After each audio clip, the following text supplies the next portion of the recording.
ಮಲ್ನಾಡ್ ಮಂದಿ ಎಲ್ಲ ಮ್ಯಾಣೆ ಮುರ್ಕೊಂಡು ಓಡಾಡ್ತಿದ್ದಾರೆ ಅಂದ್ರೆ ಅದು ಪಿತೃಪಕ್ಷದ ಟೈಮ್ ಅಂತಾನೆ ಅರ್ಥ. ಬೆಳಗ್ಗೆ ಇವತ್ತೆಲ್ಲಿ ಅಂತ ಆಸೆ, ರಾತ್ರಿ ಊಟ ಆದ್ಮೇಲೆ ಜಾಸ್ತಿ ತಿಂದ್ಬಿಟ್ಟೆ ಅಂತ ಹಿಂಸೆ. ಬೈದವೆ ಮೊನ್ನೆ ನಮ್ಮ ಮನೇಲಿ ಪಿತೃಪಕ್ಷ. ಬೆಳಗ್ಗೆನೆ ನಮ್ ಪಕ್ಕದೂರು ಹಣಗೆರೆಯಿಂದ ಪ್ರಸಾದ ತಗೊಂಡು ಅದನ್ನ ಮಾಳೂರ್ ಸಾಹೇಬ್ರಿಗೆ ಕೊಟ್ಟು ಕುರಿ ಕಟ್ಸ್ಬೇಕಿತ್ತು.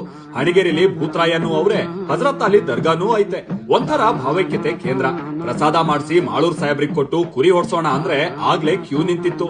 ಇವತ್ತೆಂತ ಮನೆ ಭಾನುವಾರ ಪಿತೃಪಕ್ಷಕ್ಕೆ ಮಾಂಸ ತಗೊಳ್ಳೋರ್ನ ಕಂಟ್ರೋಲ್ ಮಾಡಕ್ಕಾಗ್ದೆ ಟೋಕನ್ ಸಿಸ್ಟಮ್ ಮಾಡಿದ್ರು ಮಾಳೂರ್ ಸಾಬ್ರು ಅಂತ ಇಡೀ ತೀರ್ಥಳ್ಳಿ ಪುಕಾರು. ಬೆಂಗಳೂರು ಪಾಂಡಿತ್ಯ ಪ್ರಯೋಗ ಮಾಡಿ ಇರೋದ್ರಲ್ಲಿ ಒಂದ್ ಒಳ್ಳೆ ಕುರಿ ಸೆಲೆಕ್ಟ್ ಮಾಡಿ ತೂಕ ಹಾಕ್ಸಿ ಪೀಸ್ ಹೊಡ್ಸಿ ಇವಳು ಹೇಳ್ದಂಗೆ ಏರಿ ಮೀನ್ ತಗೊಂಡು ಮನೆಗ್ ಹೋದ್ರೆ ನಮ್ ಚಂದ್ರಣ್ಣ ನಾಗಪ್ಪಣ್ಣ ತೆಂಗಿನ ತೋಟಕ್ಕೆ ರಾತ್ರಿ ಕಣಂದಿ ನುಗ್ಗವೆ ಅಂತ ಪತ್ತೆದಾರಿ ಮಾಡ್ತಿದ್ರು.